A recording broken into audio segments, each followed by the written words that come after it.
অতিক্রান্ত হলেও ক্ষতিপূরণ না পাওয়ায় কাঠিগড়া সমষ্টির তারিণীপুর তৃতীয় খণ্ড এলাকার স্থানীয় ভুক্তভোগীরা তীব্র ক্ষোভ প্রকাশ করেছে।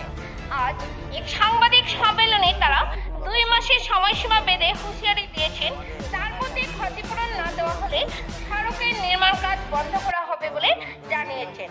ভুক্তভোগীরা অভিযোগ করছেন, জমি অধিগ্রহণের সময় বিভাগীয় কর্মকর্তারা জমির দাগপাট্টার ভুল করেছেন। এর ফলে তারা বারবার অফিস আদালতের চক্কর দিতে হচ্ছে এবং ধৈর্য হারাচ্ছেন। সরকারি ভুলের খেসারত আমরা কেন দেব, এমন প্রশ্ন তুলে তারা ক্ষোভ প্রকাশ করেছেন। স্থানীয়রা আরো জানিয়েছেন, তাদের মধ্যে আলতাফ হোসেন চৌধুরী, আনোয়ার হোসেন তালুকদার, গিয়াসউদ্দিন মজুমদার, শামীম আহমেদ তালুকদার, আব্দুল শহীদ তালুকদার, আজমল আলম ও আব্দুল খালিক রয়েছে। তারা ভারতমালা সড়ক নির্মাণে আপত্তি জানাচ্ছেন না, তবে ক্ষতিপূরণ না দিলে আরো বিলম্ব মেনে নেওয়া হবে না। ভুক্তভোগীরা সতর্ক করে জানিয়েছেন, নির্ধারিত সময়ের মধ্যে ক্ষতিপূরণ না দিলে বৃহত্তর আন্দোলনের মাধ্যমে সড়কের কাজও বন্ধ করতে তারা বাধ্য হবে। নিউজ ডেস্ক রিপোর্ট, হাইলাকান্দি দর্পণ টিভি। ধন্যবাদ। মহাশয়, আমি আপনার মাধ্যমে ভারতবর্ষ তথা আসামের বিভাগীয় কর্তৃপক্ষের দৃষ্টি আকর্ষণ করতেছি,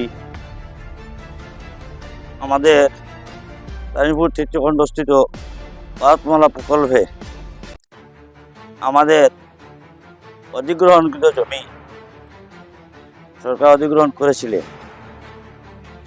আমরা আমাদের দলিলপত্র যাবতীয় তথ্যাদি পেশ করা সত্ত্বেও বিভাগীয় কর্তৃপক্ষ আমাদের জমির দাগপাট্টা ভুল করে আজকে 2 বছর থেকে আমাদের ক্ষেতের জমি ওনারা অধিগ্রহণ করে কাজ করে গিয়েছেন। আমরা সেই ক্ষতির সম্মুখীন হয়েছি।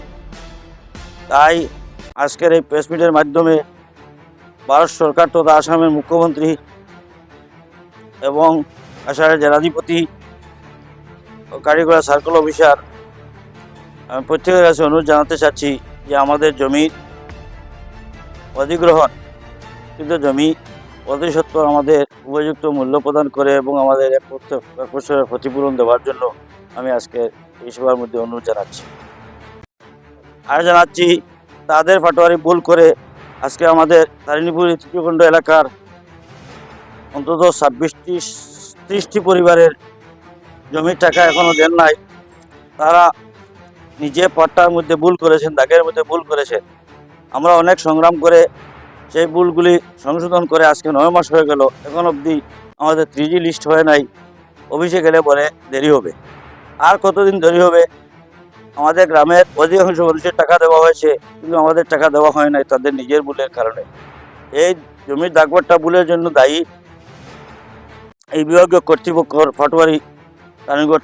তাই তাদের ভুলের কারণে আমাদের হয়রানির শিকার হতে হচ্ছে। তাই আমি অতি সত্বর আমাদের এই টাকা এবং এই 1 বছরের ক্ষতিপূরণ দেওয়ার জন্য বিভাগীয় কর্তৃপক্ষের অনুরোধ। এরপরে এখন আমরা শিলচর কয়েকদিন পরে মাসও 2-3 বার করে গেছি। আমরা কালে কয়েকজন তারা 15 দিন পরে আইব, 20 দিন পরে আইব, 1 মাস পরে আইব। ওলা করে আমরা প্রায় মাসও 2 বার 1 বার করে আমরা গেছি। বিগত 1 বছর থেকে ঘুরেছিলাম। আর 1 মাস পর ওই গিয়া তো যাই, আর আমরা একটা কষ্ট আছে না, তেল খরচ আছে, একটা খরচ আছে, এটা কষ্ট আমরা তারা কোনো কিছু এখন পর্যন্ত কোনো খবর পাওয়া যায় না। তারা খালি কোন আবার দেরি বাবার দেরি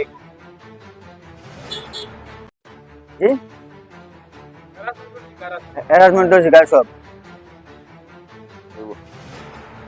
পকেটের পয়সা তো খরচ করতো, আর কত টাকা খরচ, তারা তো আর এটা কোনটা খবর এখন পর্যন্ত করেন না। সম্মানিত এলাকার মানুষ যারা বিভিন্ন ধরনের কাজকরিয়া ভারতমালার অধিগ্রহণ যে জমিটা আমরা দিছি, এই জমির প্রাপ্য না পাওয়ার কারণে মানুষের মধ্যে বিভিন্ন ধরনের ক্ষোভর প্রতিভাব অনুভূতি হচ্ছে। তাই আমি বিভাগীয় কর্তৃপক্ষের কাছে অনুরোধ জানাই, আর ওটা যে এলাকার মানুষগুলো অত্যন্ত গরিব, তারা কৃষিকাজ করিয়া খায়। আর বিগত 1 বছর থাকিয়া যে ধান কৃষিকাজ ক্ষেত কাজ করিয়া যে ধানগুলো খাইতো এটা থেকে বঞ্চিত হয়েছে। সুতরাং এই 1 বছরের ক্ষতিপূরণ টাকাটা দেওয়ার জন্য এবং সরকারের যে নির্দিষ্ট ধার্য করা যায় টাকা, যেটা মানে জমির উপযুক্ত মূল্য, এই টাকাটা যাতে দেওয়া হয়, অতি সত্বর দেওয়া হয়, এই ব্যাপারে আমি বিনম্র অনুরোধ জানাচ্ছি বিভাগীয় কর্তৃপক্ষের কাছে।